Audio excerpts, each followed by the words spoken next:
Just checking to see if everything's working right now, everybody.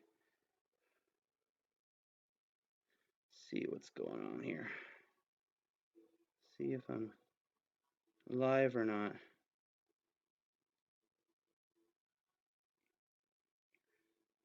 I have visual, but I got no.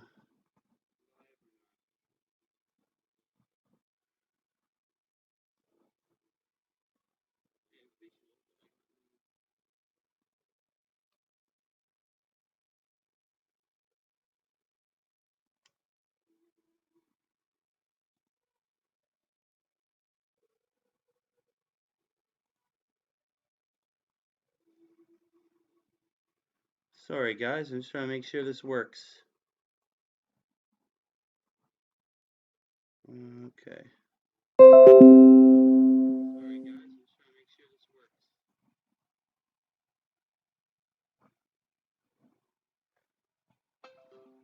There we go. What happened there? Why is this not working the way I want it to?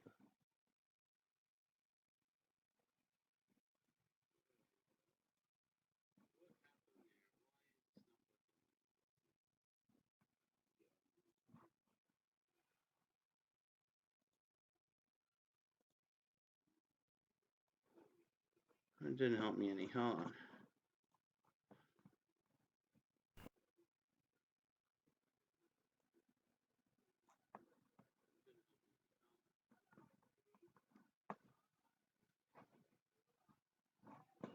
What is going on here? Why?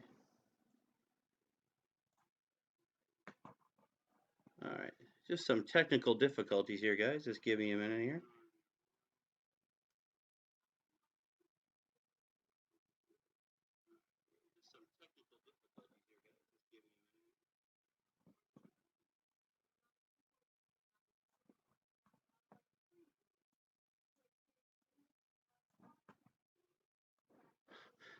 Thanks, Surreal. I haven't done a live thing in a while, so I know it wasn't supposed to be on until 1 o'clock, but because I like being prepared, I want to make sure everything's good. So I think I'm good to go now. Just give me 1 second here. So you can see me now, I guess. This is good. This is a bone. This is good. This is good. What was I wanting?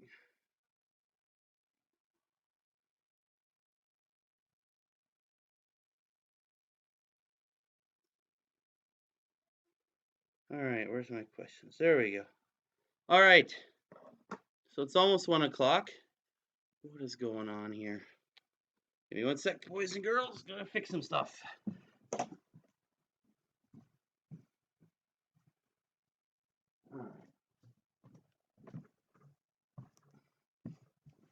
All right.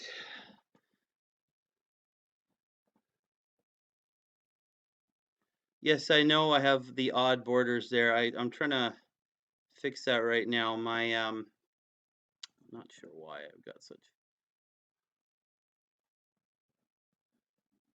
weird borders going on right now. Outputs.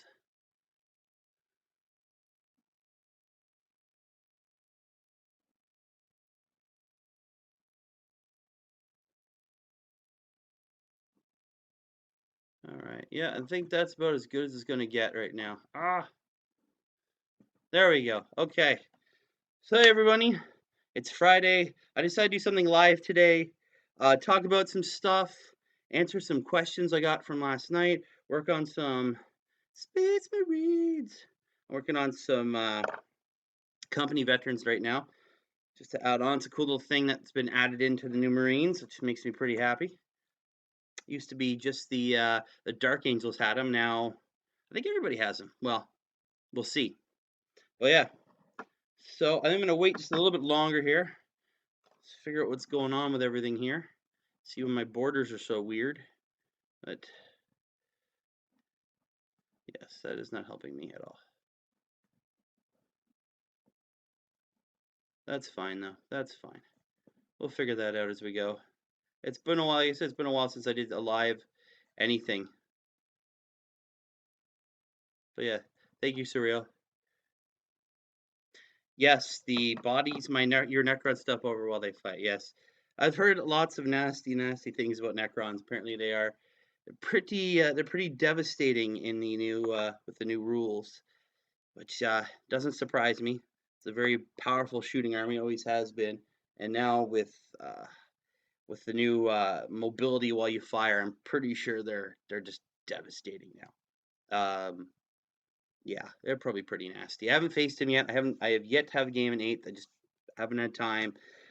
Excuse me. But when I do, I am not looking forward to going up against Necrons. It looks like that's going to be a pretty nasty battle. I'm not sure how Tesla works yet, but from what I understand, it's pretty nasty stuff. So correct me if I'm wrong, you Necron players who got the index and all that, who know what's going on better than I do when it comes to all things Necronish.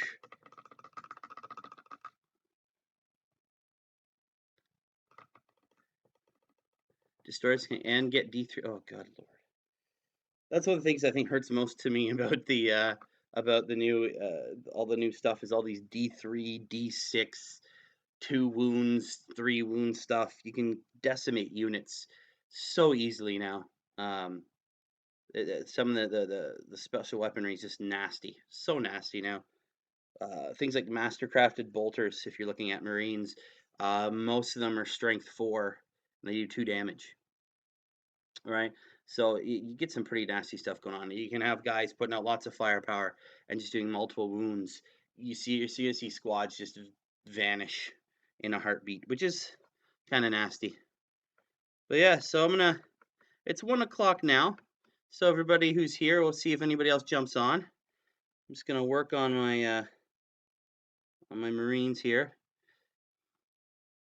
Oh, yeah.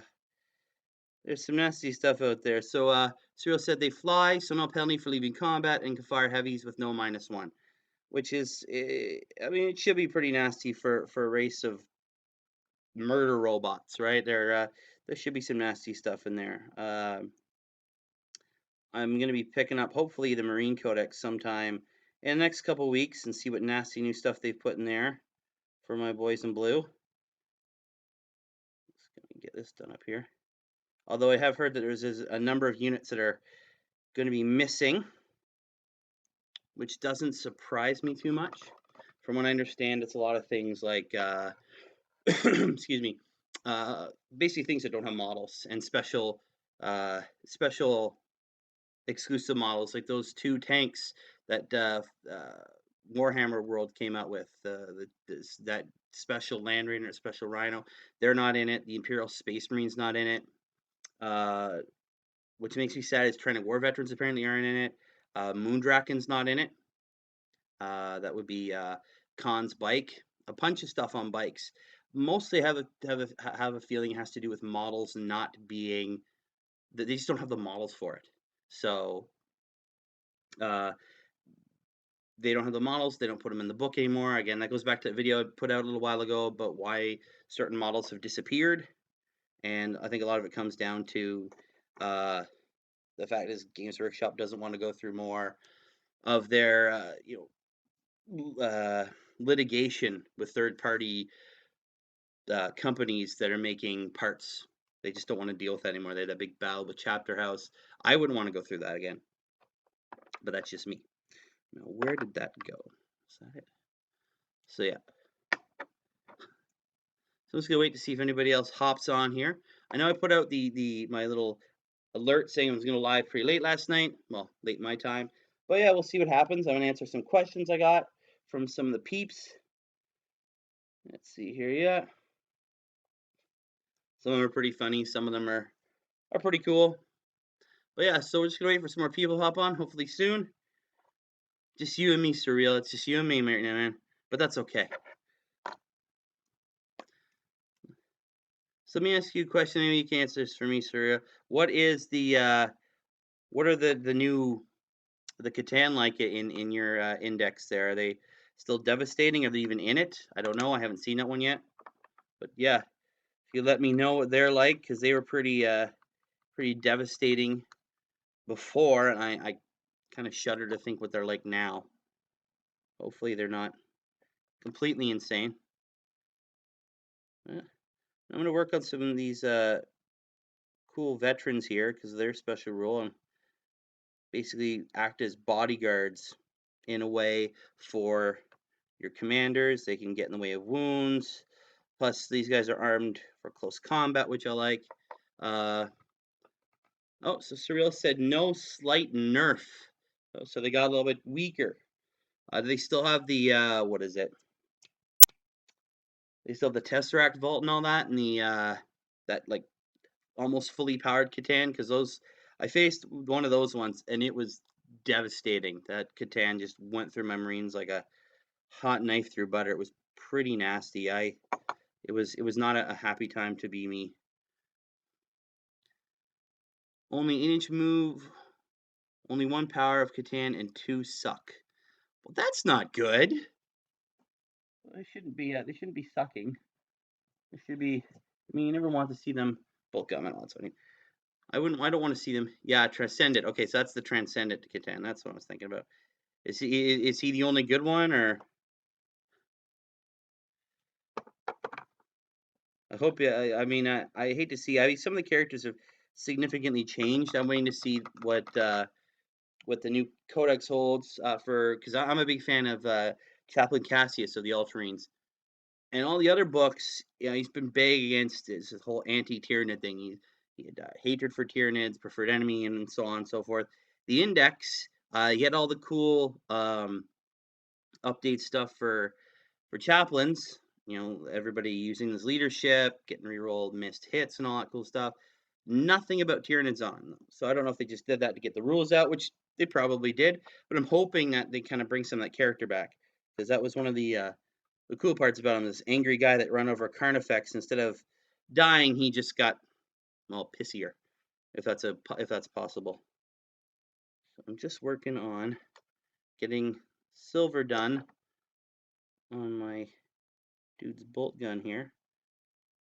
Yeah, so hopefully we see some more people jump on soon. That is the hope. Just gonna get this bolt pistol grip done, or not the grip, but the magazine. Because yay, bolt pistols, awesome in the new edition, and chainswords are just nasty. I said something I want to ask people, or whoever's watching at the moment. What do you guys think about the whole no longer having that extra +1 on the charge, and now relying on things like chainswords and combat blades to give you your extra attack? Do you think that's a better way of running combat, or do you think that's not so much fun? Did you like it back in the old way where you actually got that +1 to charge? I don't know. I think it's actually cool to have the chainswords do it now. The combat blades, obviously someone who's armed for combat should have an advantage in combat over someone who isn't, per se. Like, I believe a veteran with close combat weapons should have that extra advantage over, say, a normal Chaos Space Marine, or that's actually a bad example because I think they can still have the mixture of everything. But say a normal tactical Marine who's armed with a bolter and a bolt pistol, he should have a little bit of a disadvantage in combat against someone who is armed for combat exclusively. But that's just me. Let's see, here is concentrate. I haven't painted models in a while. Been doing scenery recently, so I got to get back in the habit of painting really small things. I can't really dry brush special this bad boy. That's what we used to call it when you just do something up quick. You just boom, boom, boom, get a couple colors on there, do the good old dry brush special, get it all done up and looking nice real quick, which is what I like to do with some of my terrain. Just get it done, make it look nice. Dry brushing, if you do it properly, can be fantastic. Get your stuff done real quick, get on the table where you can start having fun with it. And obviously I like to take my time on bigger pieces of terrain, or center pieces that are going to require a bit more they require a bit more detail, so you can get them looking nice. So you're not dry yet. Give me a second here. I'm gonna see if anybody else is gonna hop on here.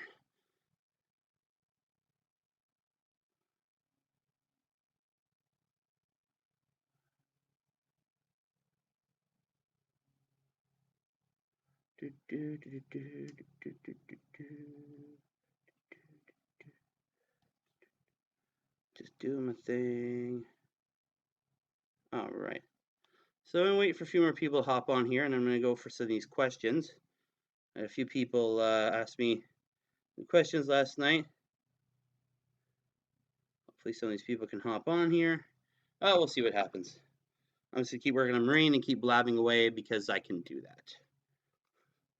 And hopefully someone's watching. I know someone is. Thank you, Surreal, for hopping on, buddy. It means a lot to me. Let's get this Marine done. So yeah, I'm actually very excited for the new Space Marine Codex, obviously. New Marines, new rules, some new fluff. The fluff's got me pretty interested. Just the way things are going. Things aren't looking too up for the Imperium at the moment, obviously, with a nice big scar of warp. Yes, everyone needs someone to talk to. That's right. And you're talking to yourself, and people think you're weird if you don't. Yeah, there's that nasty scar across the galaxy and chapters that were on the brink. It is kind of cool though, because it's also a rebirth. Because chapters that are on the brink of just being wiped out entirely are now getting a new lease on life thanks to Primaris Marines, like the Crimson Fists. They're getting obviously devastated on their homeworld and sort of struggled to exist afterwards. Obviously, when you're that badly mauled, and then things like the Size of the Emperor, they get nastily mauled by the Tyranid, and now they've gotten a nice boost thanks to the Primaris Marines, which is really, really cool. I'm tempted to pick some up. I'm really liking the look of those Reavers and the Aggressors. Although it has brought up, I've seen it all over the place. Are Primaris Marines the end of your what they call them, the small Marine now? It's hard to imagine. It's not, an 8-foot tall, 1,000-pound killing machine is somehow mini now. Of course, these Primaris guys are gigantic. I really don't see it as the end of the Marines. I don't think Games Workshop would want to kill off something that's been such an important part of 40K for, well, forever. Obviously, Primaris Marines are supposed to be the new hotness. It's Gulliman's back. He realizes that the standard Marines that helped claim the galaxy 10,000 years ago just aren't enough. And if you read into the fluff there, he's basically thought that since before he went to sleep for a while. There was plans to get these guys out because he realized that with the Chaos Gods backing up the traders, they were going to need something a bit hardier than your standard Marine. They just couldn't compete. And the fact that they have for 10,000 years, they've sort of kept the end at bay, proves, I think, that they deserve to stay around for a while. Plus things like your intercessors, which are great. I would say defensive unit, just because they're only really armed for range. And, having 2 wounds makes them much hardier than your standard Marine. Limited, obviously, tactical choices, just being able to arm with their bolt rifles. And even with the extra attacks and extra leadership, they're a defensive unit. They're there to hold the line. They're there to kind of keep you in the fight. Even things with like the interceptors, while they're they look like assault troops, they're really just mobile, sort of heavy weaponry, right? With those assault bolters and I guess those assault plasma guns. I'm not really sure what they're called yet. They still have the 2 attacks and the ability to sort of smash in and do a mortal wound here and there. But really, if you're in combat, you've wasted their potential. They're definitely designed for being outside of combat, blazing away with their weaponry. And even the Hellblaster squad, while it's super powerful, armed with those like super plasma rifles, even with extra attacks, you get a specialized close combat unit on them, they're done. Despite having the extra wounds and being a bit hardier, I don't think we'll ever see the end of Marines. Tactical squads offer you a lot more options than the other ones. Assault squads are far better at assault, obviously. You have your land speeders, land raiders, your scouts, centurions. Even with the aggressors, with the firepower, centurions I still think probably can still outshoot them. Your scouts have lots of cool rules. I mean, I don't know how the book's going to change it, but scouts in the I don't know if you've seen them or not. In the index, the scouts actually had a higher power rating than a tactical squad simply because of all their special rules and all the other options they have for sneaking up your opponent, having the camel cloaks and all that. So all in all, I don't think we'll ever see the end of the small marine. They're just, I think Primaris Marines are there mostly as a sort of an assist to your basic Marines. And I think you'll be able to definitely make a Primaris Marine list exclusively. They have all the options there to do it. I don't ever see Marines disappearing though, your basic Marines. I think they're going to stick around for a long time. Who knows though, I could be wrong. Games Workshop could finally just say we're going to phase them out. We'll just have bigger Marines. I mean, it's what they did with Age of Sigmar, and there's a lot of similarities between the two. If you look, you don't have to look very hard. Obviously, Gulliman's return and these new Marines is all part of sort of making, giving the Imperium some hope, kind of making the games a little bit less dark. I mean, obviously with Age of Sigmar, there was a big thing in there. There's actually hope now. The Sigmar's come back with his Stormcast Eternals, and now he's sort of fixing the problems, trying to save humanity or what's left of it, to save these realms. And in Warhammer 40,000, it's pretty much the same thing. Hey, the Nerd Live, Richard, how's it going? Hey, Sexy says hello. How's it going, big guy? Welcome to the party.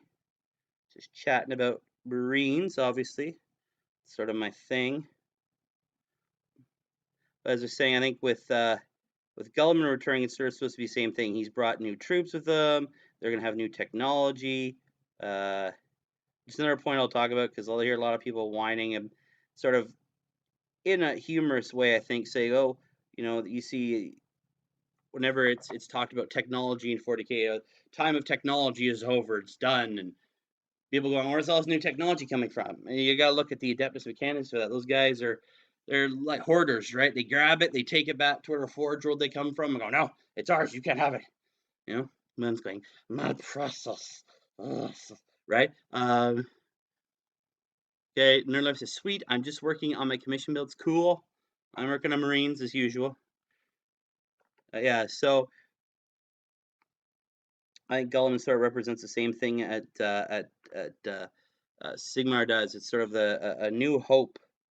Star Wars reference for the Imperium. Obviously, they also to make things a bit edgier, right? It's the end of so realize. Wait, I thought technology equals heresy. Yes and no.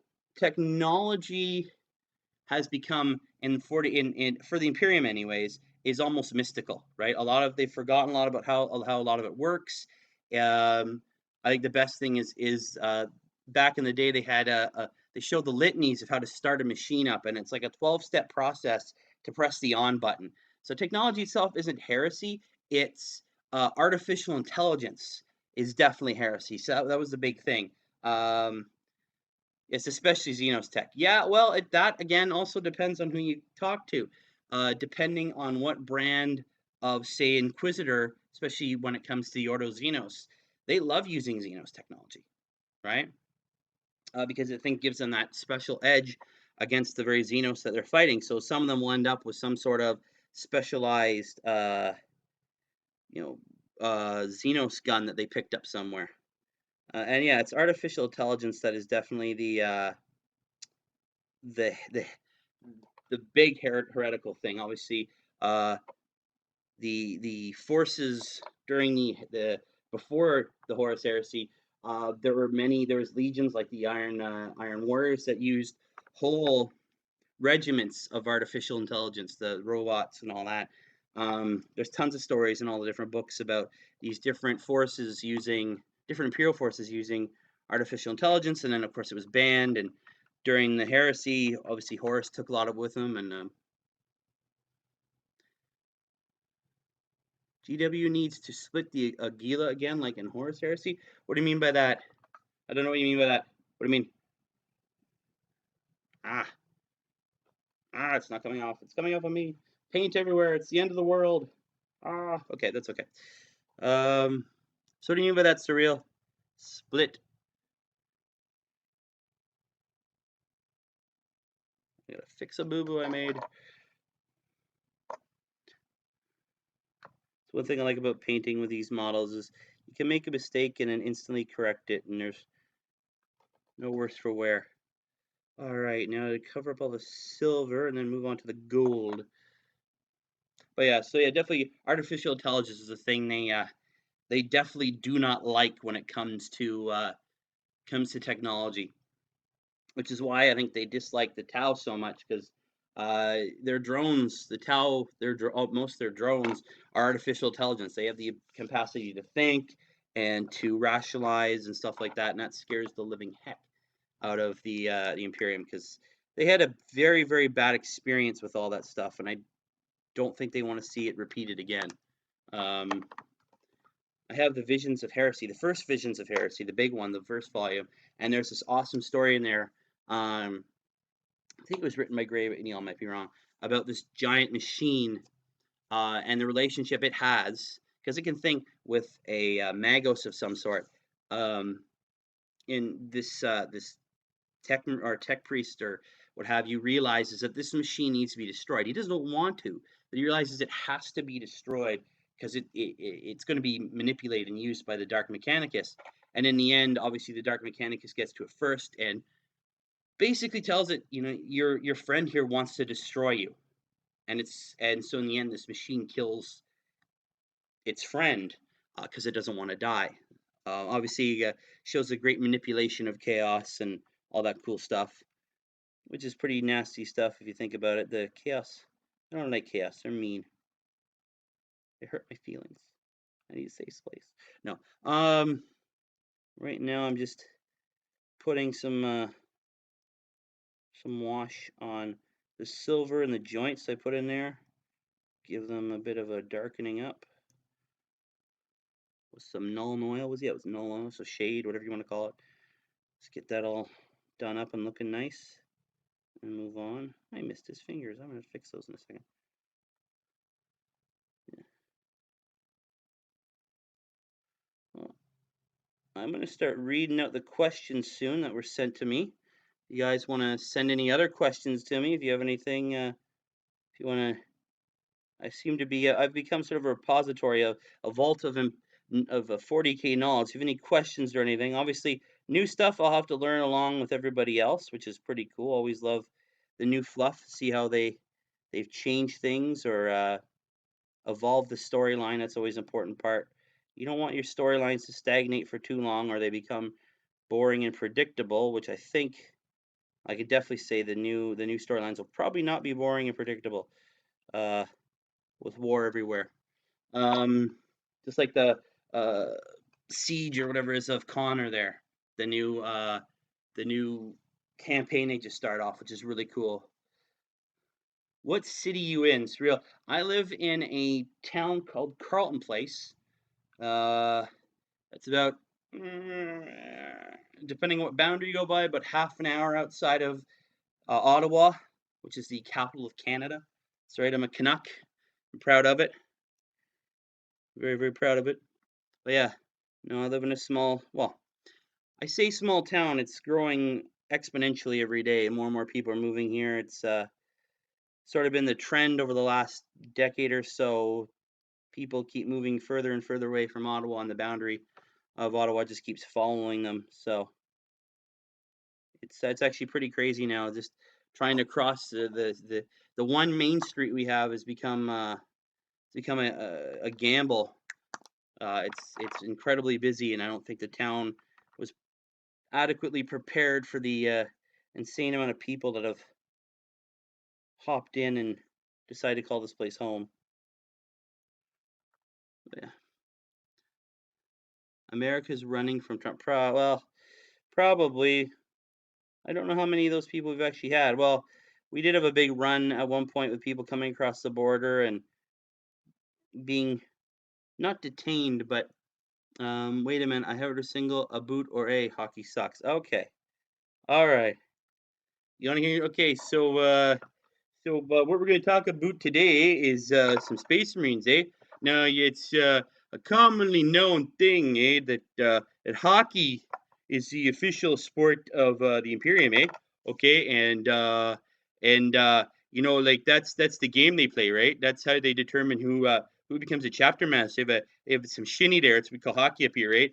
And they face off, and it's really bloody, eh? And the guy who scores the most goals and lives, he becomes your chapter master, eh?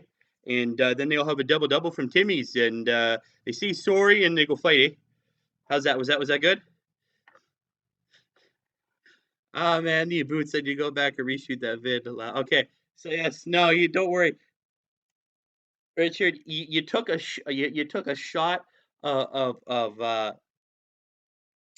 maple syrup in your video, dude. Okay, that was like an auto win right there. Well, not really, because I still gotta watch the other videos and really do a good review. But you took a shot at maple syrup, dude. That was really good. I got to give you credit for that one. And if you don't know what we're talking about, check out my 100 subscriber video. Has to do with all the goodness around hitting 100 subscribers in the contest. It ends in I think like 5 days. And a burrito, yes, and the burrito with maple syrup on. I forgot about that. Thank you. How did that taste anyways? How was the burrito, the maple syrup burrito? I've never had maple syrup on a burrito myself. I hope it tasted. I hope it was delicious. I honestly do, because I don't know how well a burrito actually would taste. It was good. Well, I'm glad it was good. Ah, no, I have noticed I made an error. Yeah, I don't know why people say we say about differently. It usually sounds the same to me. I mean, obviously, there's different vernaculars and such across Canada. I mean, we across can make fun of people from Newfoundland because of sometimes the way they sound is just very different. Not different. Different's the wrong word. Uh, they're hard to understand, which is fine. Don't want to insult anybody. That's bad. No. All right. More bulk gun metal. Yes, I still have a ton of the really old paints here. The they last a long time if you take care of them. And I missed part of this guy's chainsword. The vent here. Ah! It's okay. He's plastic. He'll survive. I almost did that with my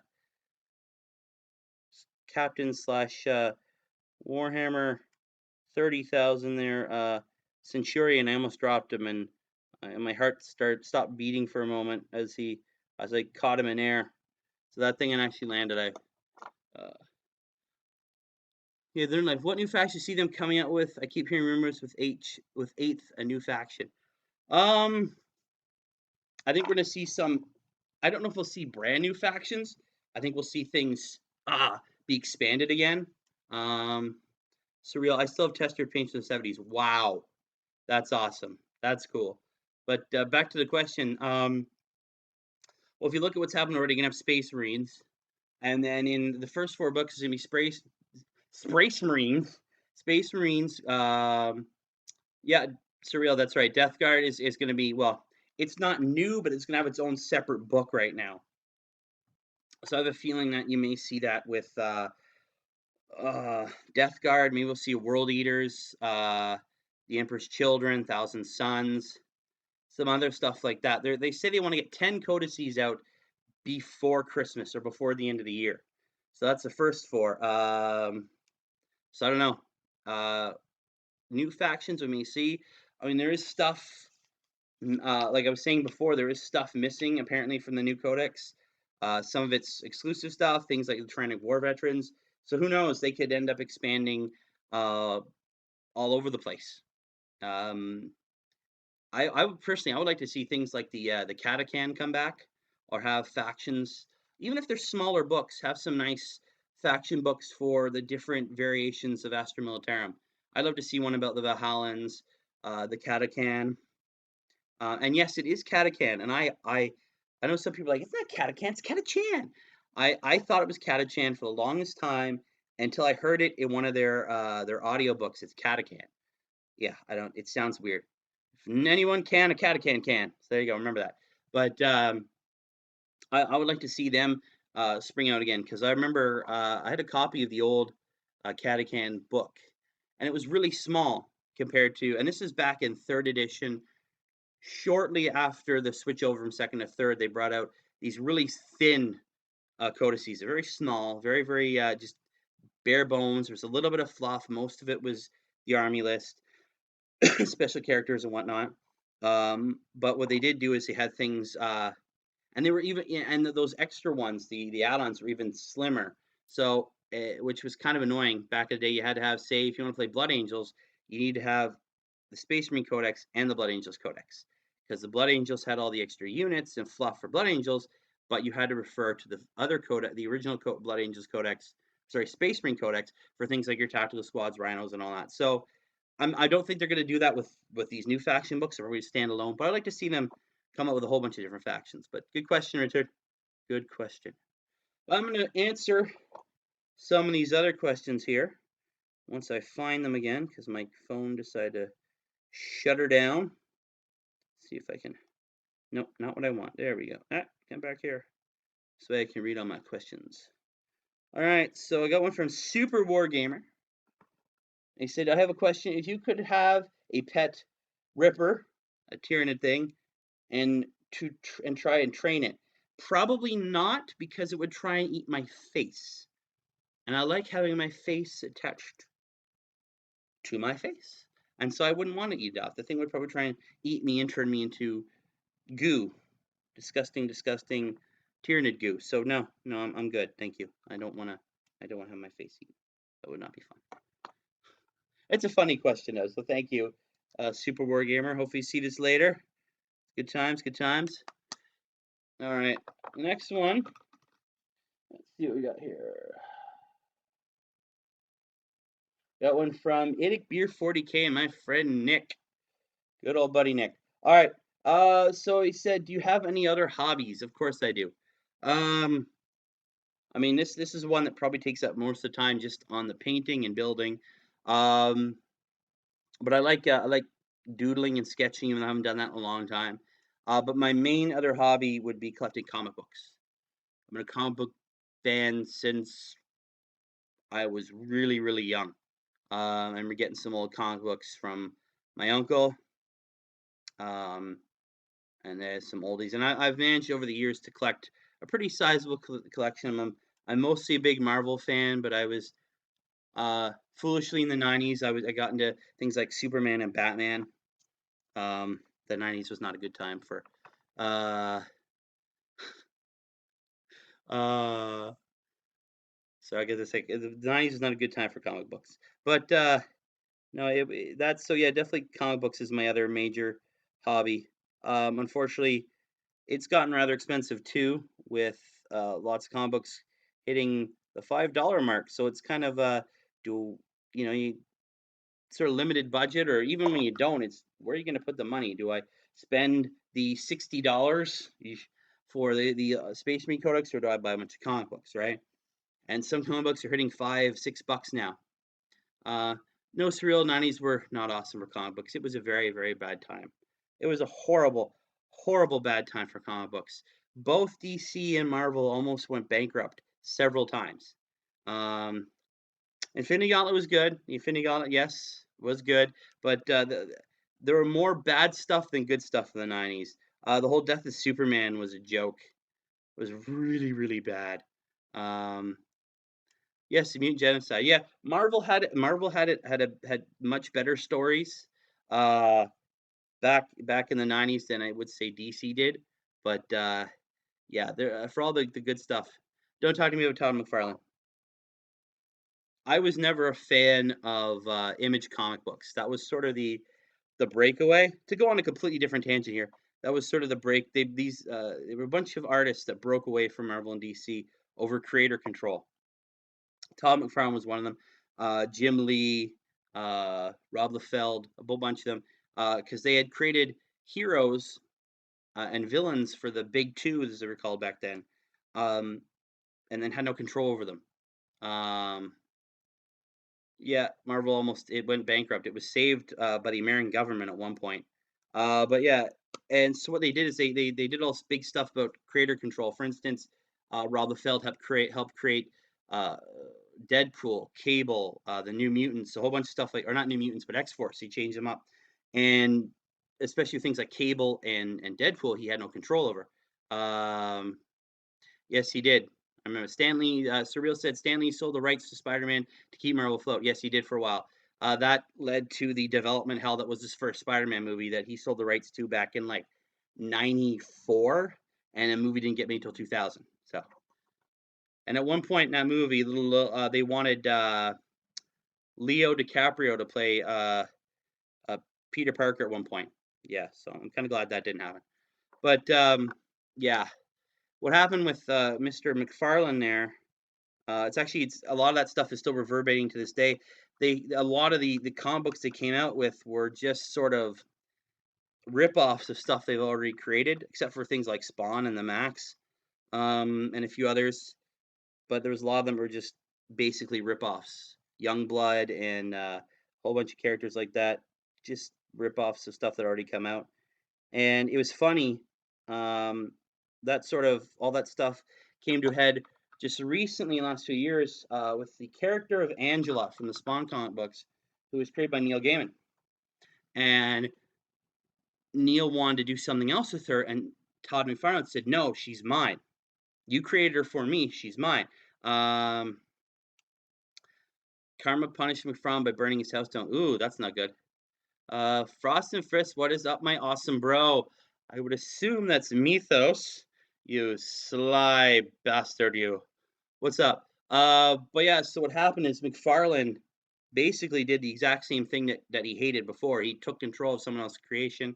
There was uh, there was a big court battle over it, and Gaiman won, and so they killed off Angela. And then just a little while ago, during a Marvel one of those big, cross title storylines called Original Sin, you find out that Thor had a sister, and that sister was Angela. So Gaiman had signed on Marvel for a while, and part of that signing was he allowed Marvel to use Angela. So now she's she's a Marvel character now. So it's a sort of thing. Don't become what you hate, right? But yes, so that's a long-winded answer for that question. And it's cool that my friends from Frosty Fist here because I was gonna read their question next. All right. So Mythos asked, uh, what was your longest hobby session? How many miles did you do during that time?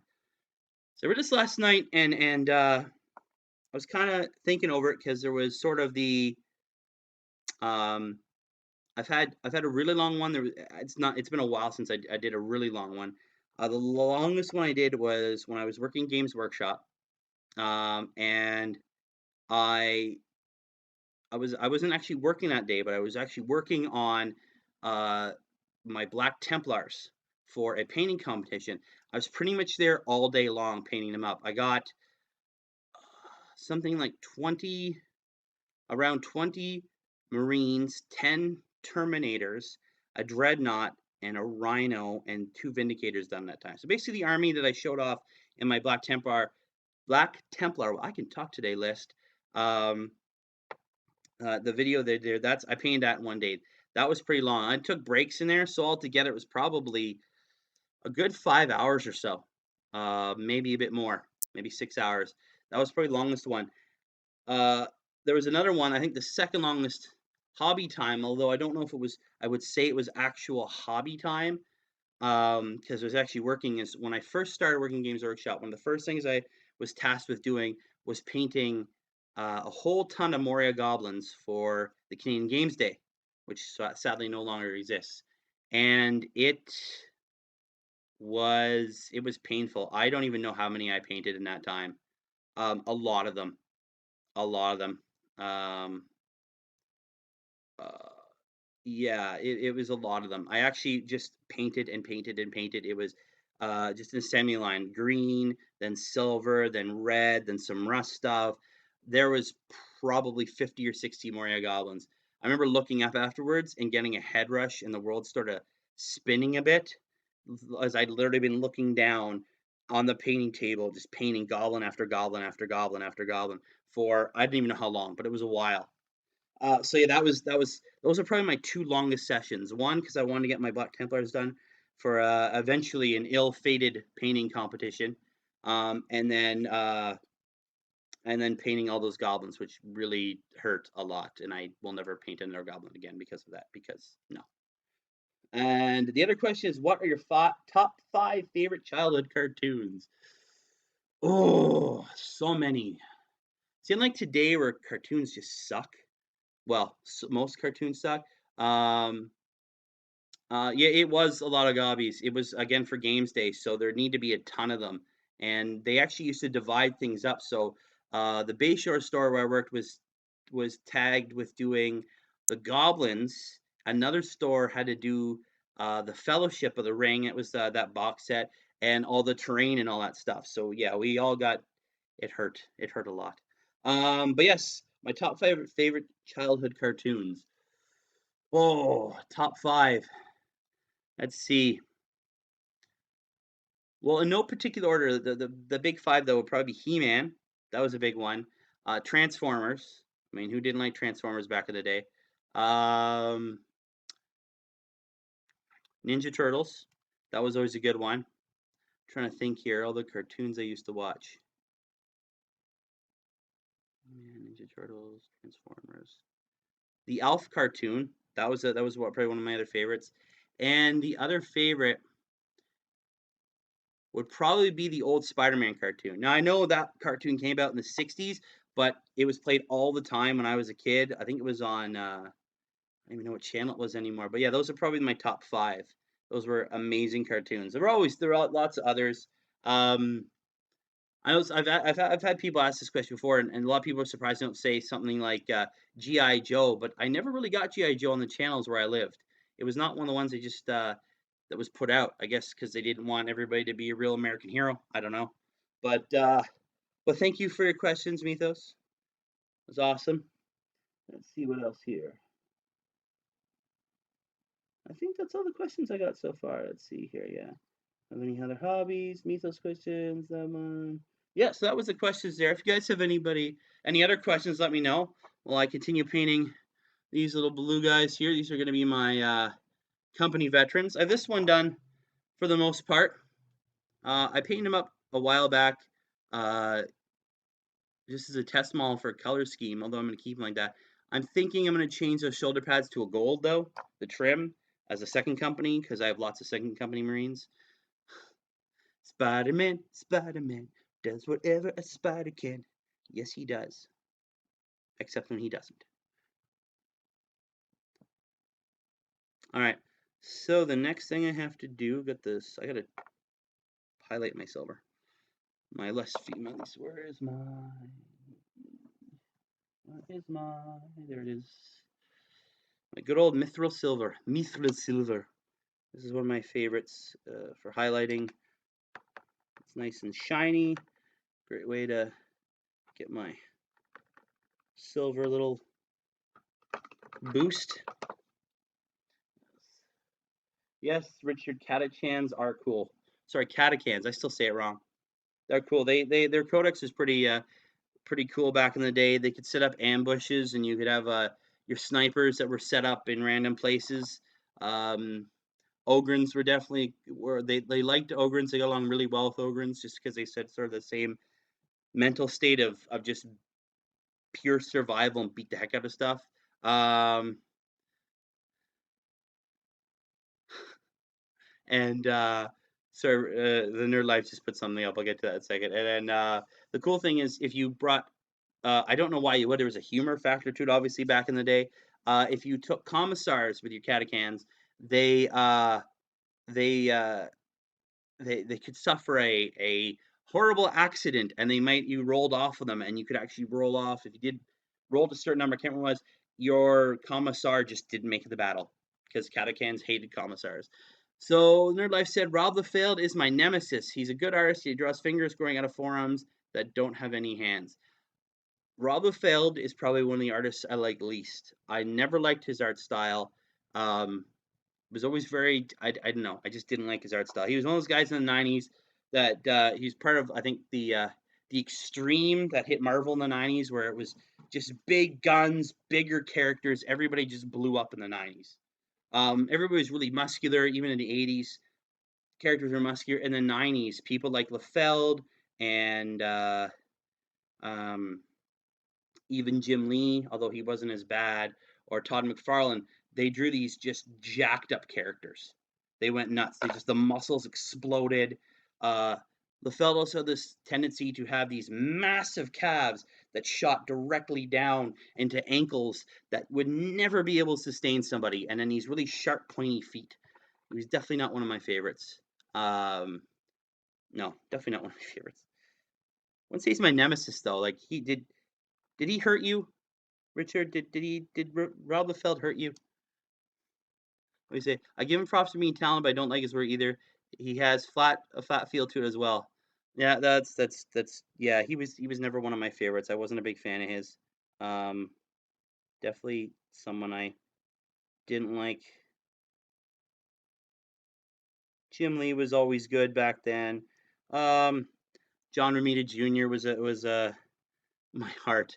He hurt your heart. Oh, somebody anybody living close to Richard, go give him a hug, okay?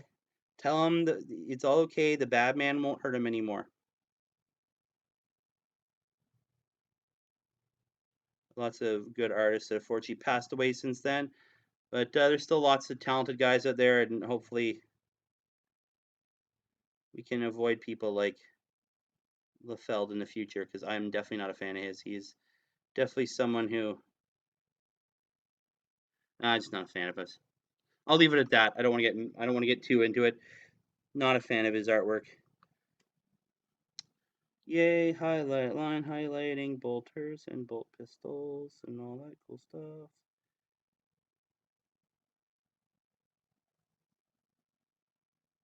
Yay, edge highlighting. So does anybody else have any questions or anything already? Just gonna give me a second here. No, too much, too much. There we go. All right. Hey, Big Mac. Hey guys, how's it going? Hello, Big Mac. How's it going? Welcome to the party. We're just discussing comic book artists who've hurt us in the past with their horrible artwork and what have you. And give that a second to dry up and all right. Excuse me. Yeah. So I'm definitely one of the things I want to pick up soon over the next little while. Let's see. Tony Moore, Joe Madeira, John Romita Jr. and Sr. and J. Scott Campbell are my faves. Yes. John Romita Jr. and Sr. great. Jack Kirby was always one of my favorites. Sal, I don't know, was it Bushma or Buskma? He was always one of my favorites too. Who else did I like? There was a whole bunch of them back in the day. But I remember Jack Kirby was one of the big ones when I was younger. There was the Kubert brothers, Adam Kubert and his brother there. I like Jason Aubert. I'm not sure who that is. Jason Aubert. What did Cyril? What did he do artwork for? I'm not exactly sure who that is. Very sad when Kirby died. Yes. Dude, he did the Crow, right? Okay, yeah. Crow was a good one. It was a very dark comic book. One of the good ones though. Yeah, when Kirby died, that was a sad day. He that guy probably him and Stan Lee probably and Steve Ditko probably were the guys that had the most influence on comic books probably ever. Those guys, I mean, Kirby drew everything from Iron Man, the X-Men, Hulk, Fantastic Four, the Avengers, Captain America, Thor, God, he did he did a bunch of DC stuff, the New Gods.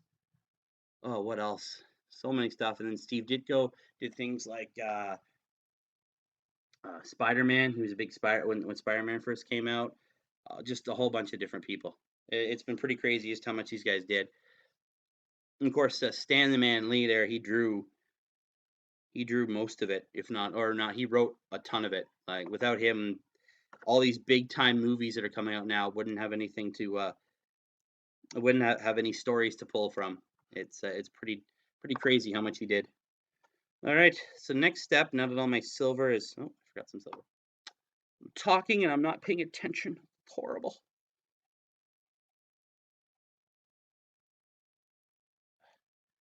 Getting my events done here. Gotta get these events done. And there's someone, I have the windows open, someone outside is laughing like a hyena right now. It's very humorous.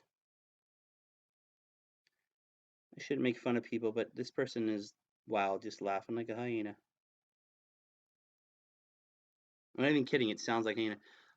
Let's see, Nerd Life, I was taking comic book class at UTA when he passed. Mark Stokes in ER, so Zombie Boy was the teacher. Wow, that's cool. I know who Mark Stokes is. That's awesome. That's learning from someone who's been there. That's pretty cool.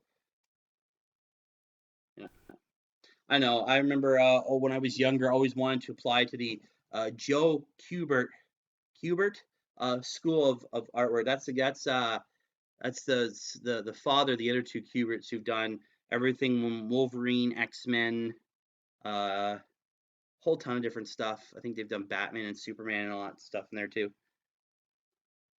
Yeah, that's really cool. That is really, really cool. It's cool when you get an opportunity to do stuff like that. So now we move on to highlighting the armor. That would have been rad. Yeah, it would have been super cool to do that, but it would have required me to move the states when I was really, really, really young, and I don't think my parents would have been too. Hey, mom, dad, I kind of want to move to the states to do comic books, and they would have been like, yeah, no, because that wouldn't be very fun. All right, let's see here. Let's do this highlight. So, does anybody have any other questions or anything they want to bring up? Because this was it's a little chat. I already did some talking about the Space Marine Codex and how there's a few units missing in there, and so I went back to my video there talking about why certain units disappear, and I think that's why some of these units aren't going to be in the new book. Of course, this is going by the dirt sheets that are out there, and some of them, obviously, there's a grain of salt that has to go with all that stuff. I talked to Surreal about his Necrons there and how nasty they are, and apparently they're very, very nasty. So what was I going to do? This highlighting the armor.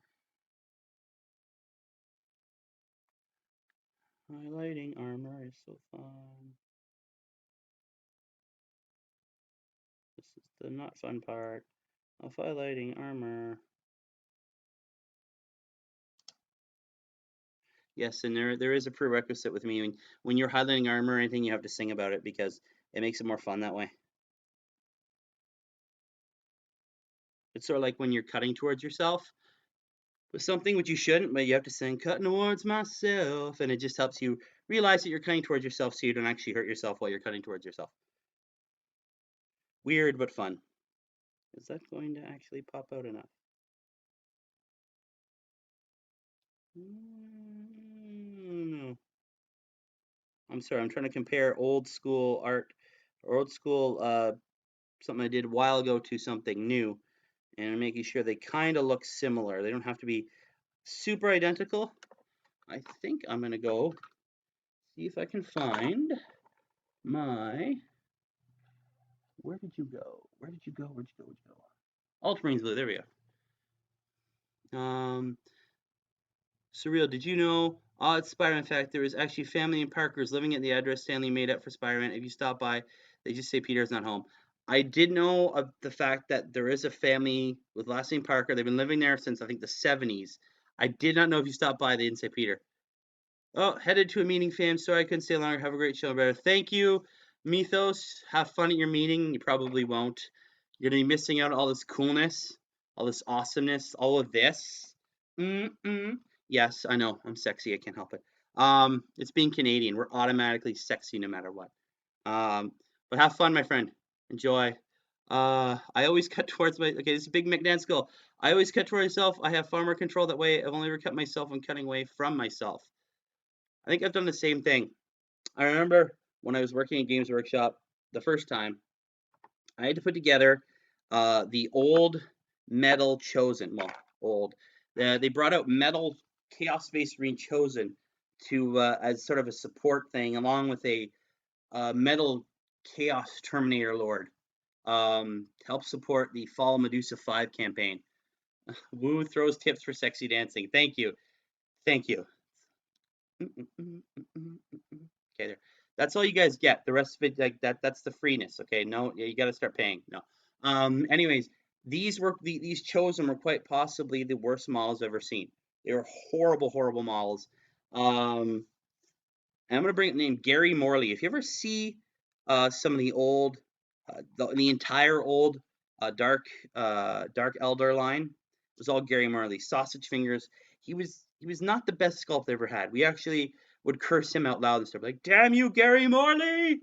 Right? Well, he was in charge of making these models, and they were quite possibly the worst models I've ever had to put together. And I got the unfortunate um,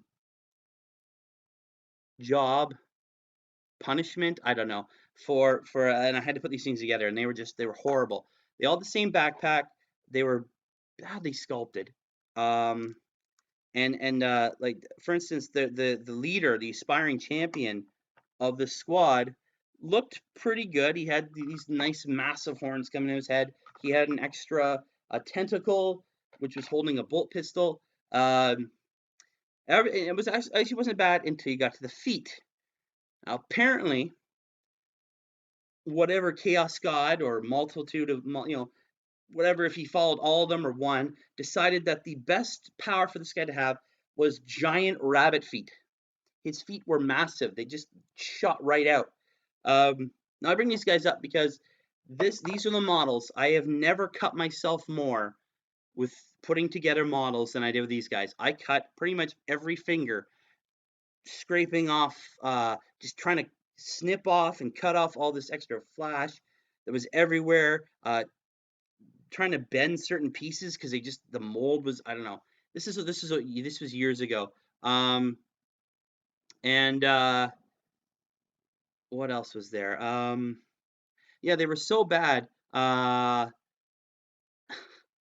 And I'll read that in a second. But it was so bad at one point. I remember we had one of our managers when we still had a Canadian HQ for Games Workshop in Canada there. That was sort of repetitive. He came in and said, "You still have one of these?" And it was a box of them. He literally took it, threw it on the floor, and stepped on it, said, "Write it off." They were that bad. They didn't even want them anymore. And Surreal said, "My worst Warhammer energy, metal flayed one claw at 3 a.m. in the dark barefoot." Oh, that would hurt. Oh no. I feel your pain, Surreal. That would um although I have one where I was actually cutting off, I can't remember what it was. I was clipping something off a model, and I clipped it off, and it hit me right in the middle of the forehead, and then bounced off somewhere. Sitting there kind of stunned. I invented 3 new curse words. I would too. Hopefully, didn't actually penetrate the skin because that would hurt even worse. Um, yeah, that's like stepping on Lego. That is not a fun thing. I feel your pain. Is that more like it? Yeah, that's probably even better. So what I'm doing right now is just highlighting my model, line highlighting everywhere. Yeah, no, there was a. You didn't be talking about Games Workshop a lot because it was a lot of fun. There were a lot of fond memories there. Met a lot of really cool people. Got to do some really cool stuff. Um, I'll tell some stories that time. Remember when we hit, I believe it was the 25th anniversary of Warhammer Fantasy. Nerd Life, got a bail, guys. Much love, my friend. Thank you, Richard, for dropping by. Much love to you, my friend. Have fun. Back in the day when we did that anniversary, I think it was either wasn't Games Workshop's anniversary. I think it was Warhammer Fantasy's 25th or something like that. We got those a whole bunch of cool things to hand out. Those there were the blow up Warhammers that you could smack each other with. And the other thing is they actually gave out. This was in store. They actually had those like paste on tattoos, and there were two stores. There was my store in Bayshore, and we had another one in which is a mall, and we had another one at the Saint Laurent Mall. So one was in the west end of Ottawa, one was in the east end.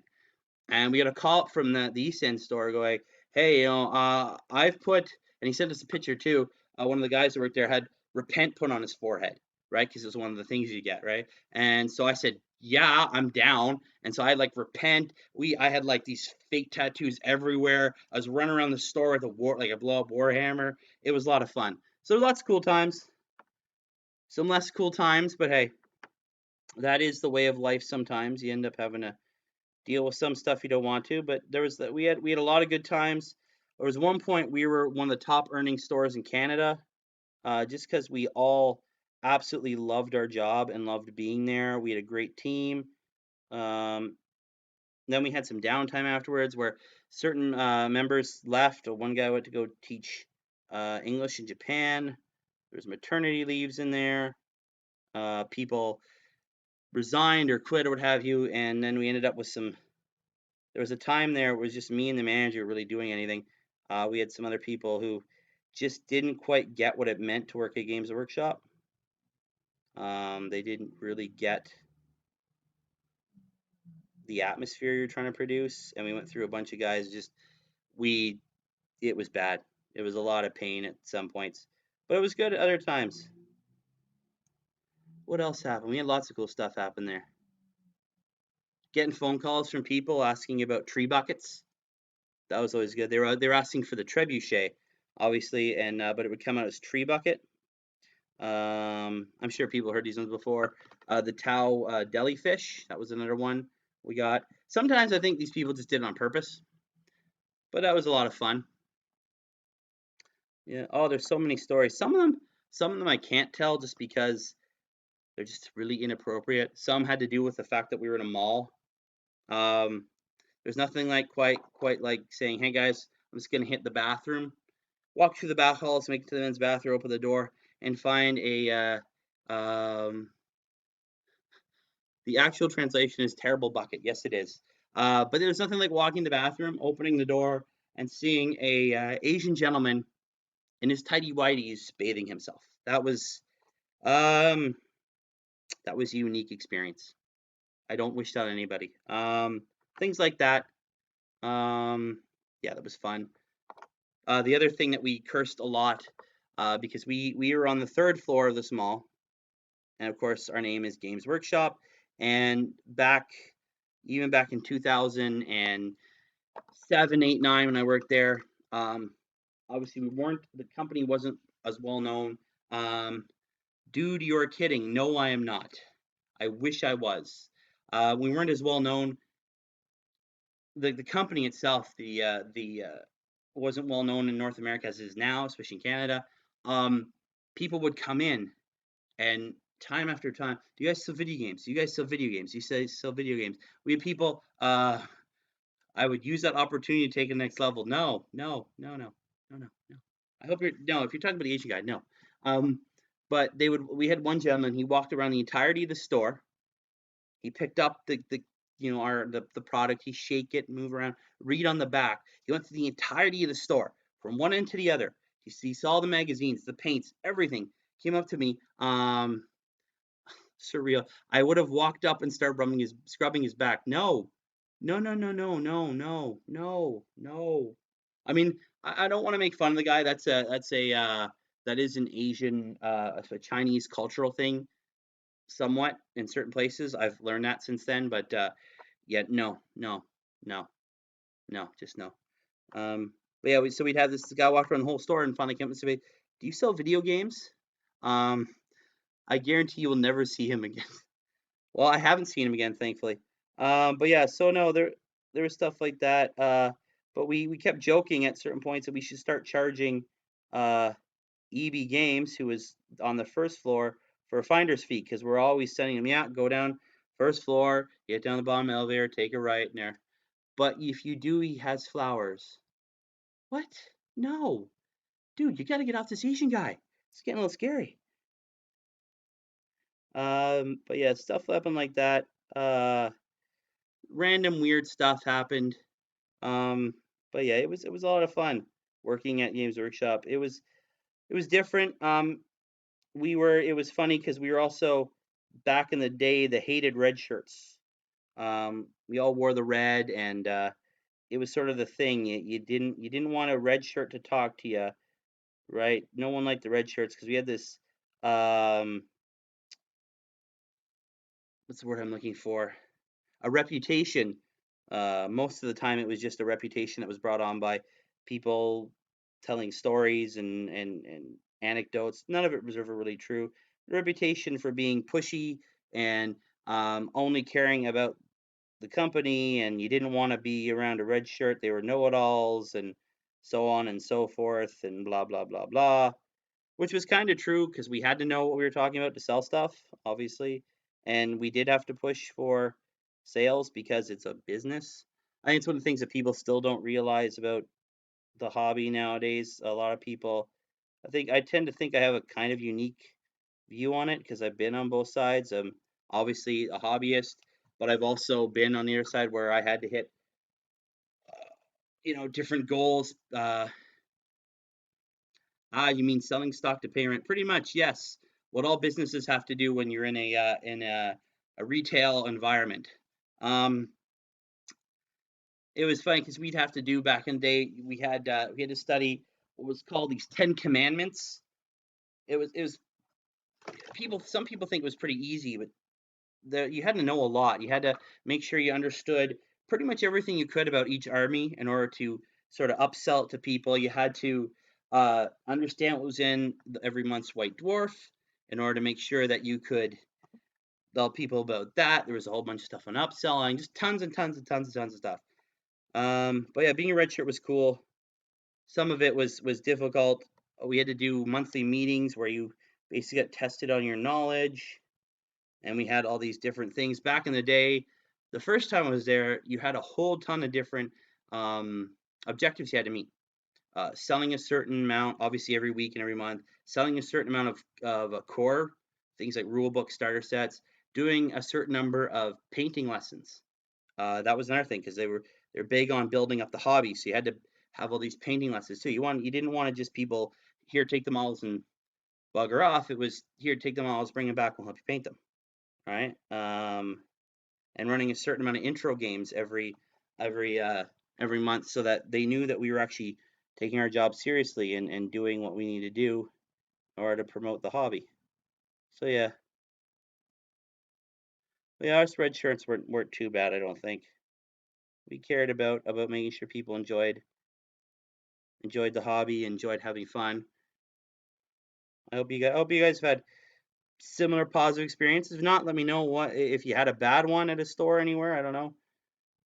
Things have changed dramatically over the years when it came to the way they've had the staff interacting with customers. I mean, there came a time there right before I left the first time where basically we were told not to talk about rumors of any kind.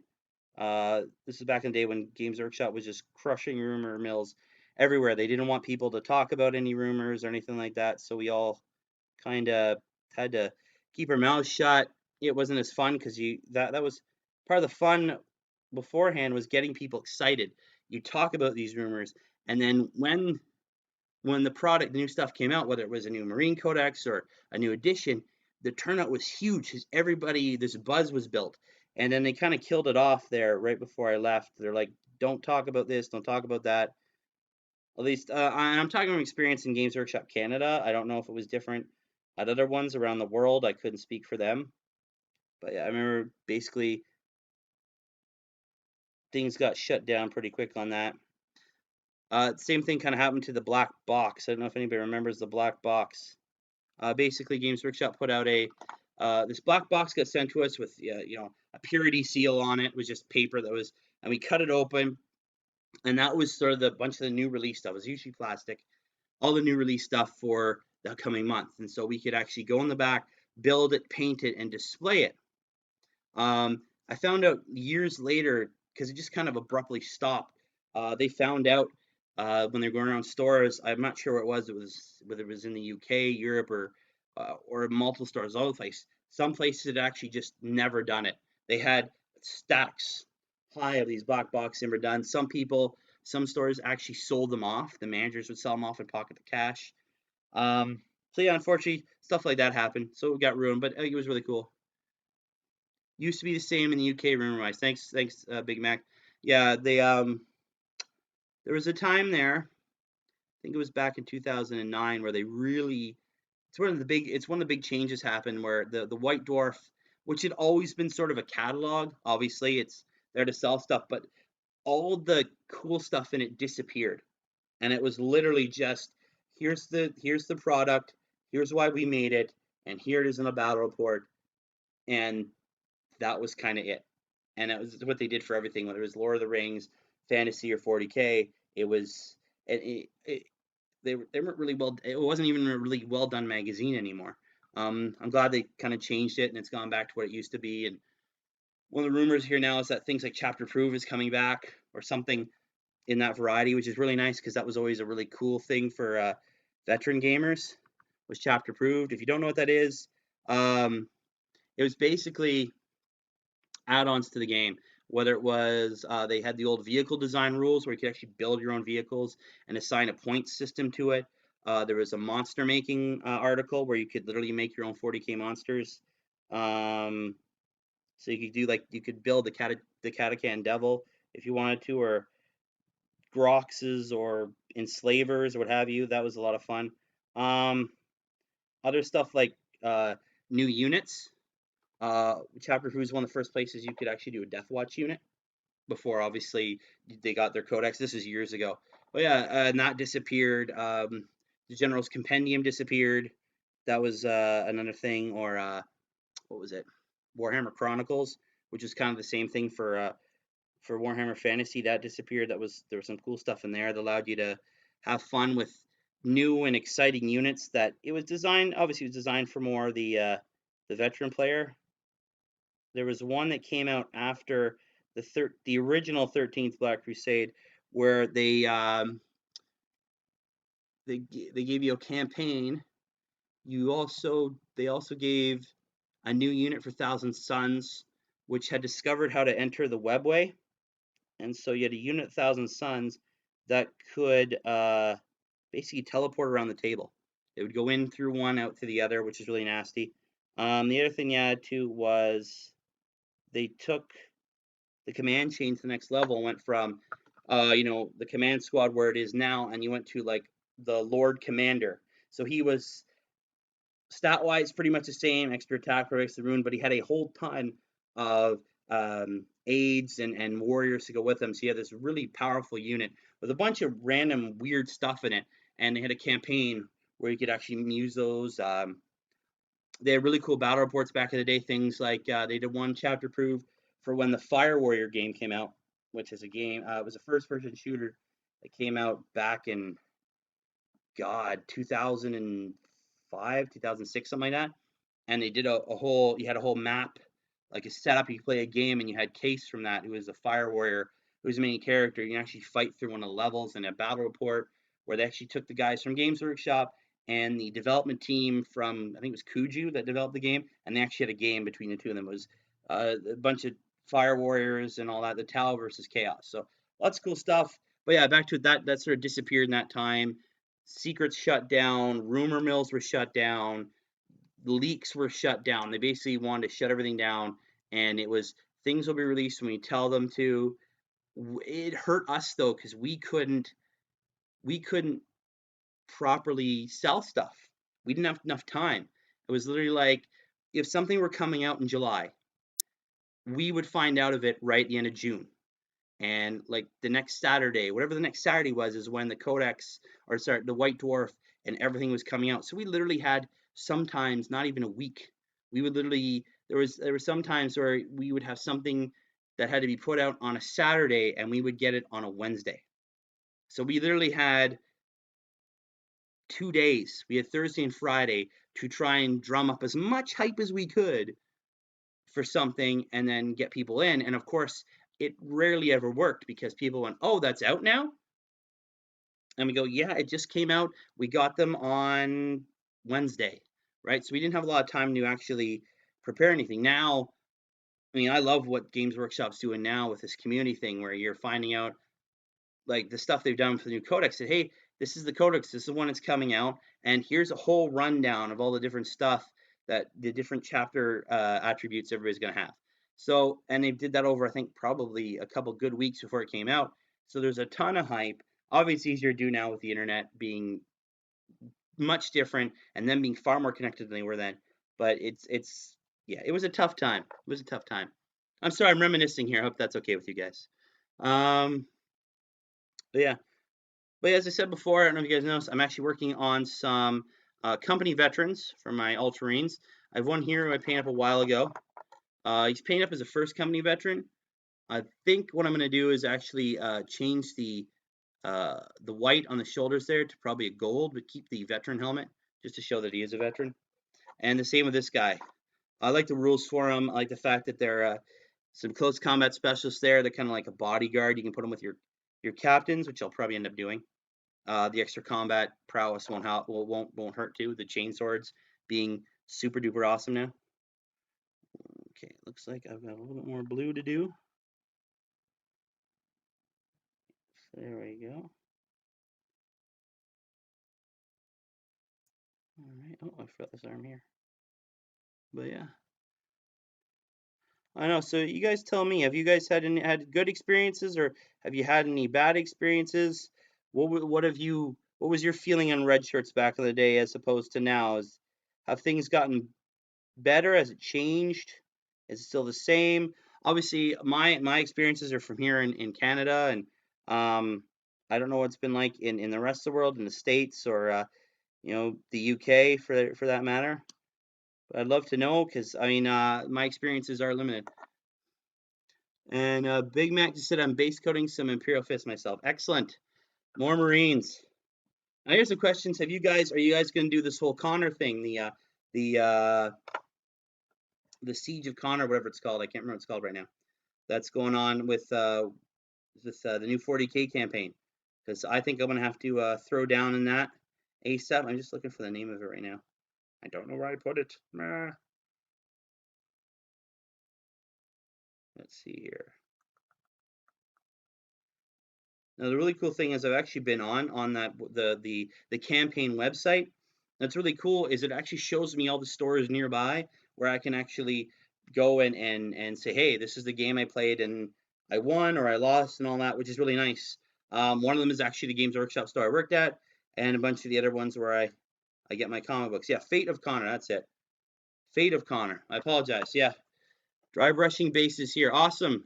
It's good to see you guys doing some work there. That's awesome. That's fantastic. Yeah. If I go into mine, where is it? Yeah, so if I go to Store Finder, yeah, there's 4 stores, and 2 of them are now Chaos controlled, and 2 of them are Imperium controlled. Oh no, we have to get those back. But the other cool thing is there's actually countdown that they put in there until the end of the first week because, and I think this is a genius idea. You can obviously get points for your side by playing and winning in games, but there's also I like the fact it's including people that may not want to play games, want to paint stuff. You can actually get points for your side by painting stuff, which is really cool. And they have a countdown, so there's no sort of random, oh, the week's over. And you're like, well, but I thought I had more time, right? So yeah, there's 5 days, 19 hours, 42 minutes, and 13 seconds left. And Big Mac said, I'm tempted by Fate of Connor. I might nip it to GW and sign up on Sunday. Yeah, I've been tempted to do the same thing. I might run down to one of the stores this weekend and sign up if I have the chance and see what I can do about helping out the Imperium there. Now they do say this one is supposed to have an effect on future elements of the game. I kind of hope it does. They've said that before, and the changes were mostly just negligible. Surreal suckers. Okay, thanks a lot, dude. No, I remember when the original 13th Black Crusade happened, and they said, "Oh, this is going to have an effect." It really didn't in the long run. Um, Basically, uh, the Imperium suffered pretty bad losses, and Chaos kind of got bogged down at Cadia. They kind of made it through, but didn't. The only effect it did really have is afterwards when the Grey Knights and the Sisters and all the other books came out. Um, it just kind of mentioned that there was a big battle going on, and certain like there was a in this the Witch Hunters book. There's a big talk about how a whole bunch of the different sisterhoods, whatever you want to call them, got pretty mangled there. And obviously, same thing with the Grey Knights. They had big fights at around Cadia, so on and so forth. But it really didn't. Other than that, it didn't really have a huge effect. I mean, they did make mention of things like if the if the Imperium did really well, they might bring back legions and stuff like that, which I never really saw happening because that would give the Imperium a ton of power. Imagine bringing back Space Marine legions in a 40k. Just thousands and thousands and thousands and thousands and thousands of Marines all over the place. Pretty nasty stuff. But yeah. So I'm hoping that when this gets resolved in the next 6 weeks, that it does actually have an effect on the storyline or what books come out next, or maybe even characters who manages to make it to the next book. I'm excited to see what happens with some. I mean, the Space Marines really didn't lose anybody. They've obviously gained some characters. Some like Shrike, he's a chapter master now instead of being a captain. Obviously, Gulliman's back. So lots of characters are kind of still where they're supposed to be. It'll be interesting to see who lives in or dies when the Astra Militarum book comes out. Obviously, Kell's dead and Creed's missing after what happened in the Gathering Storm books. So we'll see what happens with those guys. It's gonna be interesting to see who makes it. I, for one, am hoping. Wow, I can talk today. Hoping that someone like I don't know, Abaddon finally kind of becomes the real powerhouse that he should be. Uh, from what I heard about the Chaos Index, he hadn't changed much. He was pretty powerful, but really in the long run wasn't any more powerful than he had been. Lots of attacks, kill stuff really easily, but 5, toughness 5, really nice invulnerable saves, good armor saves, obviously with his armor. But I really like to see him become something something fearful, because he should be. He's like the big bad of 40k right now, and I think he's sort of been overshadowed now by Magnus and some of the other ones, and he really should be the real nasty of 40k beyond even something like Magnus. Magnus should be is pretty nasty, but he's kind of tied up in his own little vendetta against the wolves and Gulliman and all that. And I think the guy who's pretty much kept chaos going and somewhat unite over 10,000 years should be just nasty. And I hope he gets a new model, because the old one is just pathetic now. It's so bad. I remember when I was at Games Workshop the second time when I worked at the newer store, people would come in and they would have you read the new FAQ? Some of them I read the FAQ for obviously the Imperial stuff and the rules. I have not read the Imperial. If you're talking about the new FAQ for Chaos, no, I haven't read that one yet. Surreal, no. What was I saying? Yes, but if people came in and they would bits order Abaddon, um, and they would go and pick up the plastic Chaos Lord / Chaos Sorcerer set, and they do it in store. They would literally take the head and the 2 arms, Draconian and the Talons of Horus, chuck the body out, and they'd say, "Do you want them?" Like, no, I don't need like 18 million different bodies of Abaddon. And then they literally stick those on the new body set, a much bigger body for him, so he would actually be the same size as his chosen Terminators, which is, I mean, I don't think you should have to buy 2 models in order to get a really good looking, master villain of the 40k universe, right? No, so yeah, no, I haven't read the new FAQ yet. I'm hoping to at some point. I don't have that index though, so it wouldn't fit for me. I mean, the new FAQ, if you're talking about the major one, what they did to flyers, which I think was perfect. A lot of people are upset that no, I can't win with flyers. You can still win with flyers. Now, if people don't know what that was, is people started spamming flyers because they're hard to hit, lots of wounds, and you put out a ton of firepower.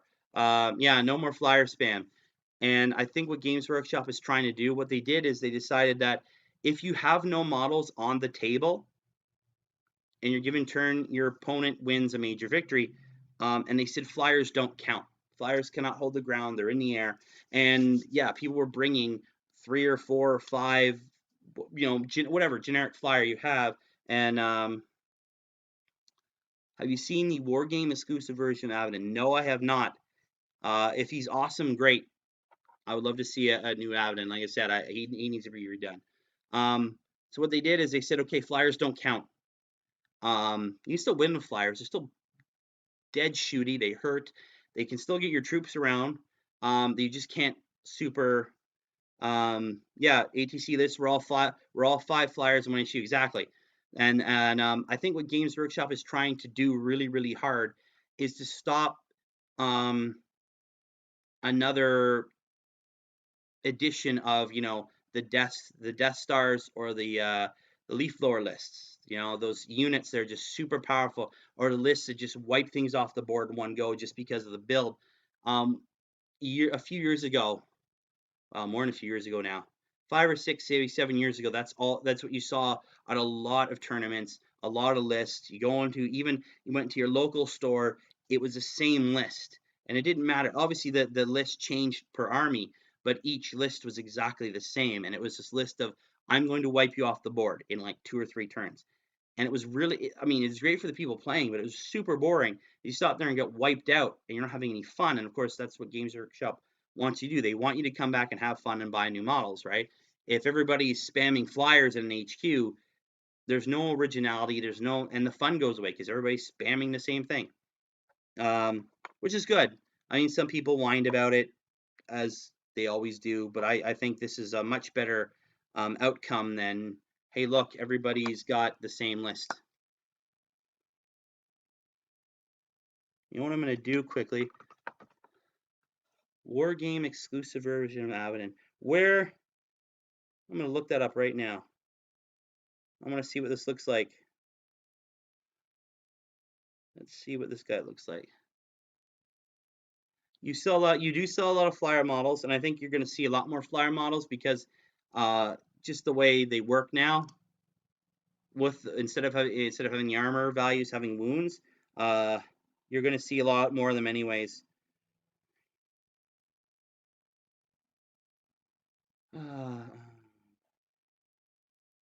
See if I can find this thing here.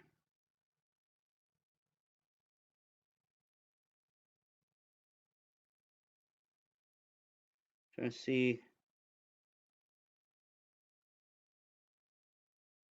That's converting him. Huh.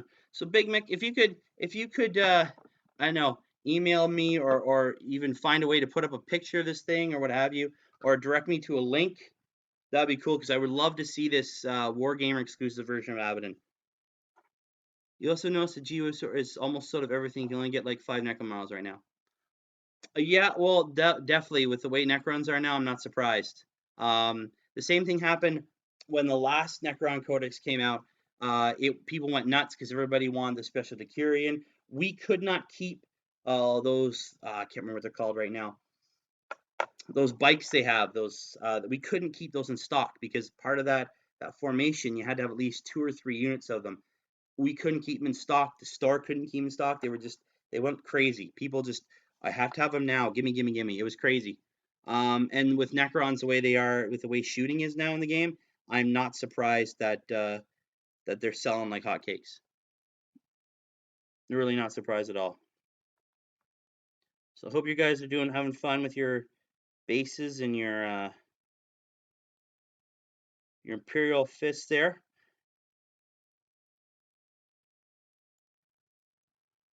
Even stuff that their feature stuff is out of stock. Well, that doesn't surprise me.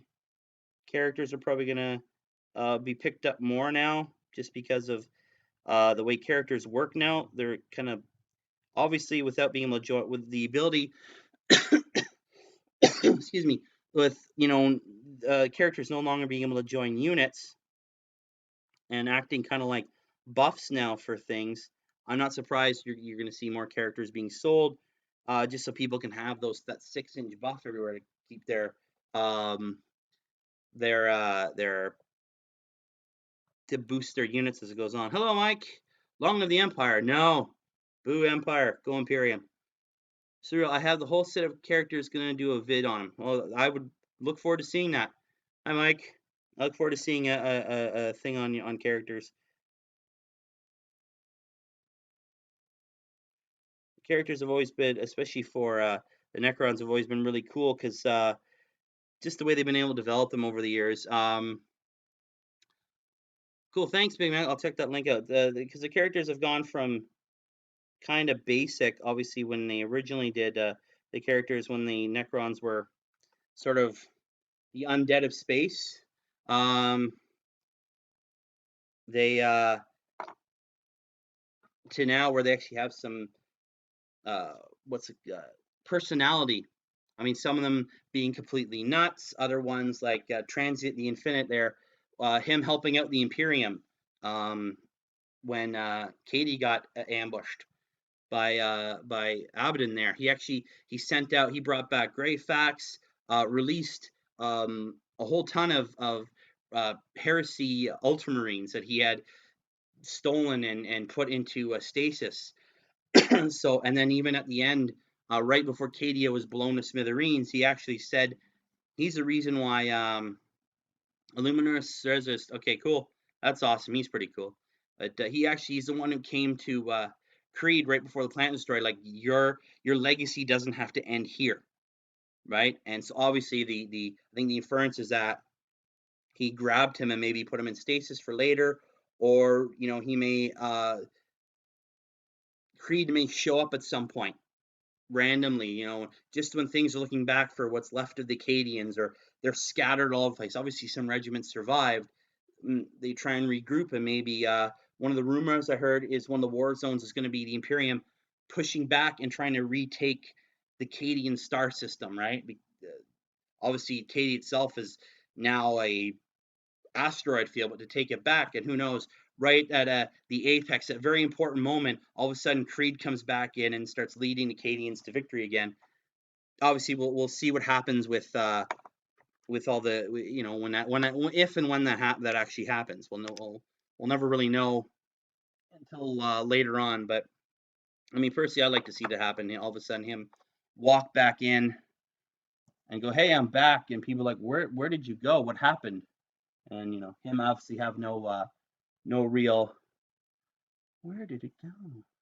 No real answer for everybody, obviously, because I'm pretty sure he doesn't even know where he's been. What did I do with that? Where did that go? So I'm looking for a brown right now to do, or yeah, brown to go under my. We'll do it the old school way. Mike says he'll be back. Cool. We'll wait for you, Mike, as long as we can. Getting low on bleached bone. Yeah, see, I still have the old things like the old bleached bone here. He was off doing warp stuff. Yes, he was. So, I mean, there's also the cool Necron stuff that's happening around the Shield of Baal there, right? With them helping out the Blood Angels and trying to stave off a nasty little Tyranid invasion, right? And if you look at the fluff there, it was the Silent King who was out in the middle of between galaxies and saw it was coming, and then rushed back to our galaxy and started waking his Necrons up, going, "Okay, guys, it's a really giant, nasty, super swarm of bug ships on its way. Let's wake up and start fighting, because there's no way the galaxy is going to survive this, right?"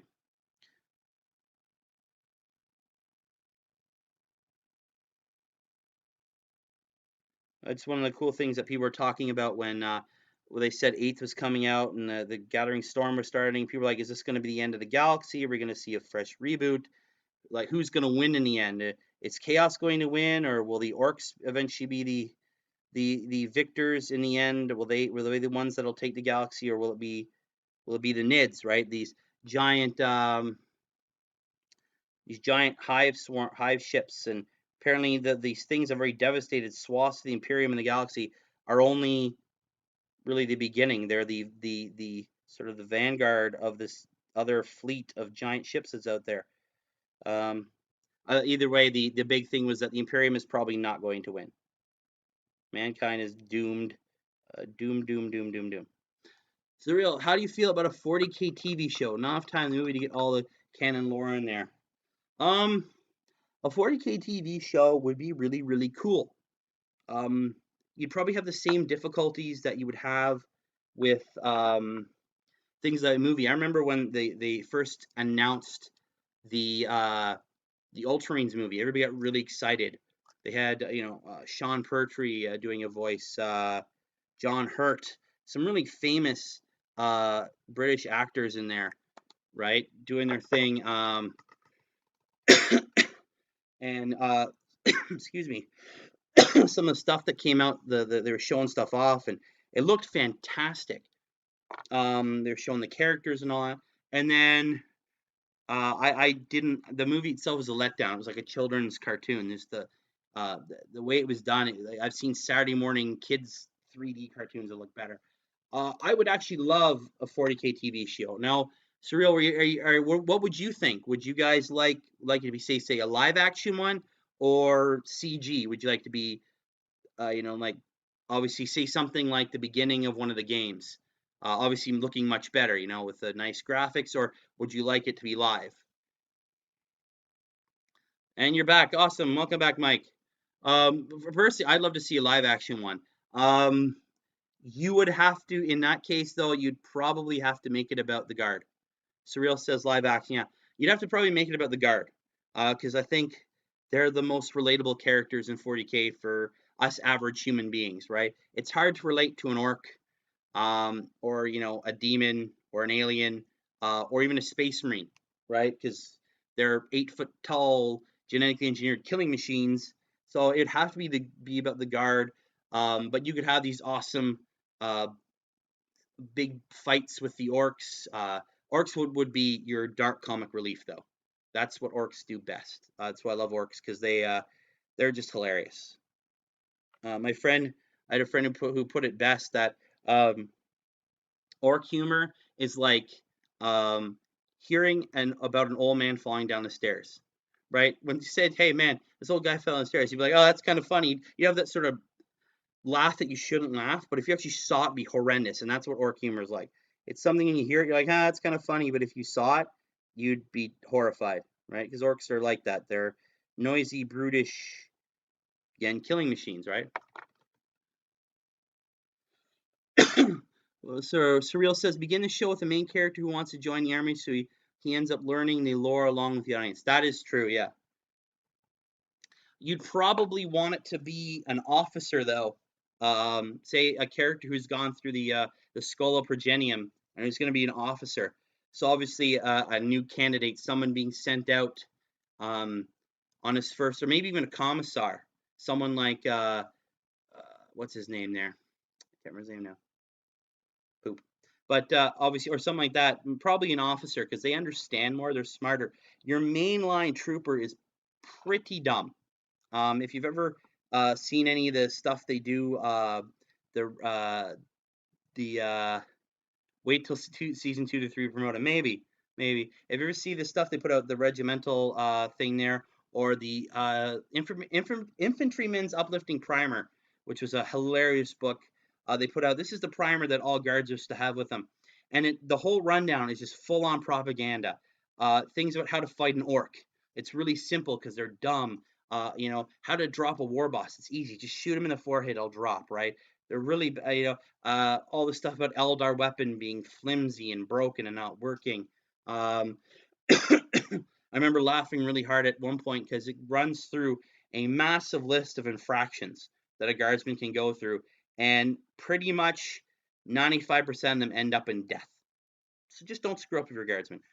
The other one is if you get sucked into space. They say hold your breath and we'll come and get you. Just hold your breath, you'll be fine. And the thing about it is they actually, because these guardsmen ain't too bright and they're taught very harshly to follow orders. If you flip the pages, for officers only, do not read by, like, no one else read under pain of death. And right there it says, if someone's sucked into space, do not save them, they're dead. So, yeah. No, I would love to see a live action show. I would think you'd have to go guard though, and you'd have to, and you'd probably have to do someone with some level of intelligence, because I think your regular Joe Schmo guardsman just not the smartest guy. He again, they'd be sort of the comic relief. You'd have these really, big action shots, tanks moving along, thousands of guardsmen charging, las cannons everywhere, las guns, I should say. Guys getting blown to pieces, heroic charges and horrible retreats, and all in that, you'd probably have a group of characters that would probably be this guy and his command staff, maybe, and they would be the main characters, and you'd have these well-meaning guardsmen who just kind of ain't too bright doing their thing, or you'd have, that'd be the comic relief going as orcs. And then you'd have those awesome heroic moments where everything looks like it's about to end. He's on his knees, his guys are all injured and wounded, the battle's about to be lost, and all of a sudden, now the sky come the Space Marines. And now those guys, you'd have to say the Space Marines for those epic moments where you see slow motion, these guys in giant armor smashing down. And for the record, even live action, yeah, I know a lot of live action is CGI nowadays, which is true. But yeah, I see these Marines come crashing down slow motion, bolters firing, chain swords flaring, and they save the day. And poor Lieutenant, whatever his name is like, yeah, I meant for that to happen, right? But yeah, yes, a lot of CGI nowadays. I mean, look what they've done with things like Game of Thrones. It's so huge right now. Tons of that is CGI. You could definitely make a Warhammer movie. Probably not so much sex and boobs. I don't know, unless of course they're going up against Slanesh, then whatever. But yeah, I think you could do an awesome one. Yeah. Why would you wait till season 2 or 3 to promote him? Wouldn't you want him to? Because if he's a regular, or if you go with maybe a sergeant or something, one of those guys who actually has something going on up there, as opposed to, yeah. All right. Oh yeah, my white dried up. Poop. Son of a gun. See if I can get some white out of this. Unfortunately, I do have some paints that just don't make it. They do dry up, and that's not fun. See if I can get this. Save some of this.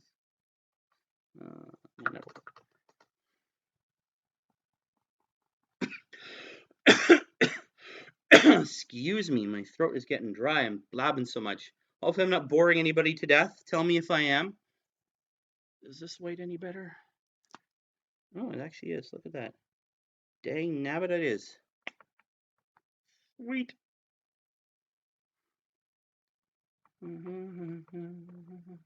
Alright, there we go. That's better. I'm going to try and finish up this purity seal here. Yay, purity seals on everything. I got a question for you guys. Is there one model or maybe multiple models in the army that you just don't ever want to paint? Is there like one model there that you have, or a group of models, whether it's a certain character or a certain unit, you just don't ever want to paint again? What would that be? For me, as I said before, I never want to paint another goblin again, as long as I live, because of what I had to do. I talked about this earlier with Surreal, and I think Mythos was there for that as well. Back one of the questions he asked is, what was one of my longest hobby excuse me, one of my longest hobby sort of things. When I first started working for Games Workshop, I had to paint something like 50 or 60 Moria goblins for a Games Day Canada, and that was one of my first tasks. And oh, that hurt. Like when I looked up, my head started spinning. I had to like back away for a while just because it was like all the green and metal and red and blah. It just, yeah. Surreal says the Tesseract Vault. You don't like that one? What was so bad about the Tesseract vault that I'm dreading to magnetize it? Yeah. Well, yeah, I would too. Now I've never. Can that one actually go in and out, or do you have to build it out and then in? Get this guy some water. Yes, please do. Sent the maid home for the. No, I don't have a maid. That's. I wish I did, but I don't. What was I gonna do next? Yes, gold. Gold, gold, gold, gold, gold. Have some water, Steve. I will. Gold. I like gold. Okay. Yeah.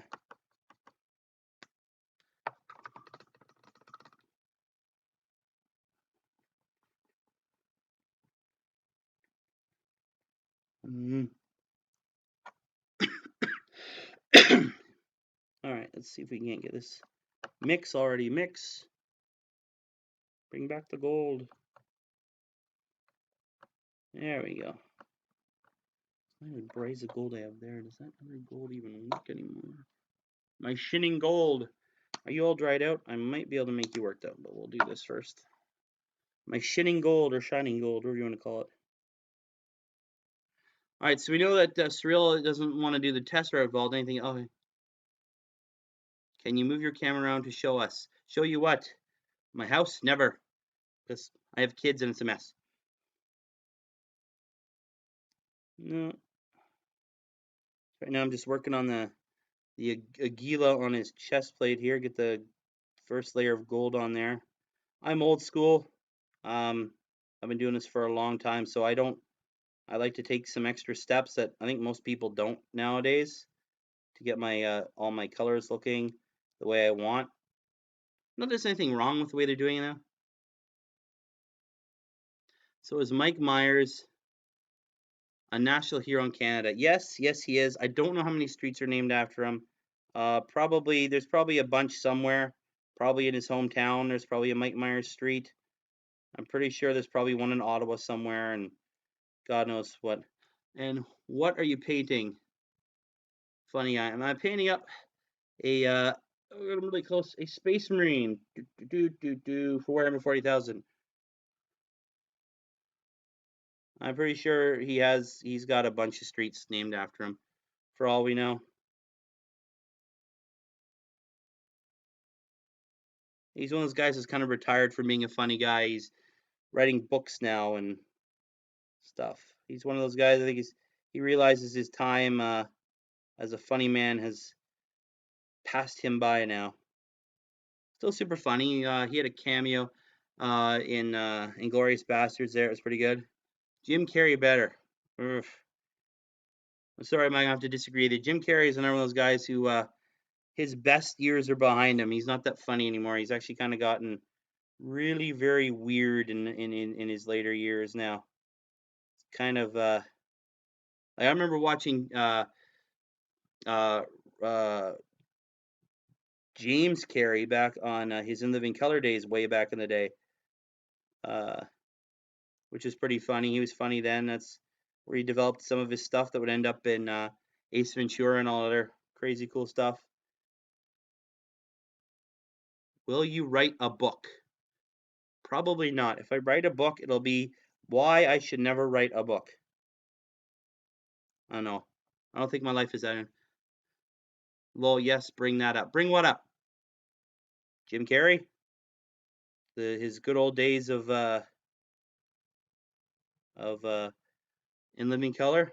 Those were the good old days.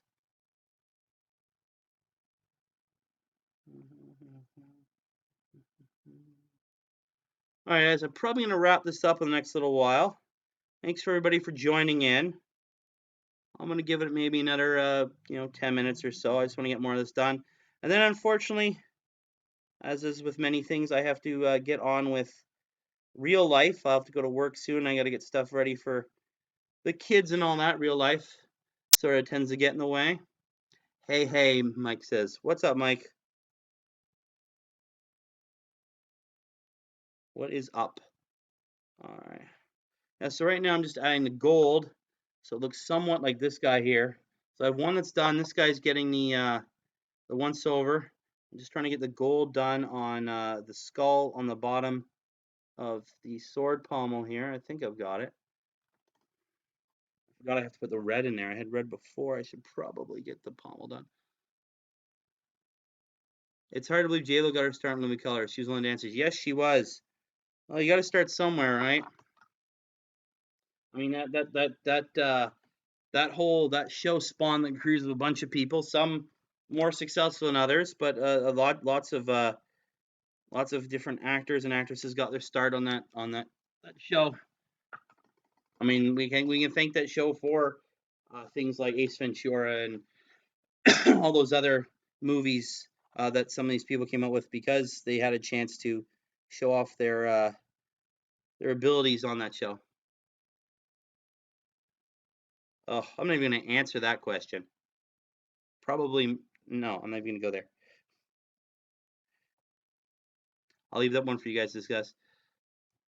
All right, so I'm just going to finish up this here, and I think I will call it a day at that. I've got a lot of progress done on this guy, which makes me happy because I want to get him done so I start using him in games. I'm one of those weird people. I don't like using models that haven't fully been painted. You know what I mean? I don't like putting down unfinished models. It's just nothing wrong with doing that. It's just a personal pride thing. I want my models when I put them down to look finished, right? Uh-oh. That's bad news. My airbrush is kaput. Oh no, what happened? Is it dead, or is it just like a broken piece, or one of the nozzles broke, or is it just done?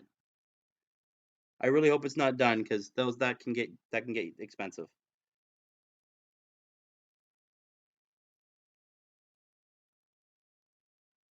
Oh, and one more thing I'm gonna do before I go is look up this thing on my Facebook page that Big Mac sent me. All right, let's see here. Oh, bugger off.